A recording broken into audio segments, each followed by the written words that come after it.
Tumigil ka muna. Alam mo ba ang kwento ng multo sa lumang paaralan ng Batangas? Sabi ng mga estudyante, tuwing alas 10 ng gabi, may naririnig silang mahihinang yabag sa lumang silid-aralan. Ang mga upuan, gumagalaw mag-isa, parang may invisible na naglilipat-lipat. May aninong dumudungaw sa bintana kahit sarado na ang paaralan at patay na ang ilaw. Isang guro raw na matagal ng patay ang bumabalik para magturo.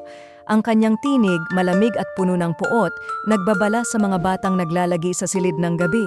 Huwag kayong papasok dito o hindi na kayo makakalabas. Isang gabi, may grupo ng mag-aaral na naglakas loob magtagal matapos ang klase. Habang nagkukwentuhan sa madilim na silid, biglang sumiklab ang mga ilaw at nag-glitch ang mga larawan sa dingding. Sa gitna ng dilim, may malamig na hangin na bumalot sa kanila, parang may humihip na hindi nila makita. Isa-isa silang nakarinig ng bulong, "Umalis na kayo." Nang lumingon sila, nakita nila ang guro, maputla, walang mukha at nakaturo sa kanila na parang nagbabanta. Mabilis silang nagtakbuhan palabas, hindi na muling bumalik.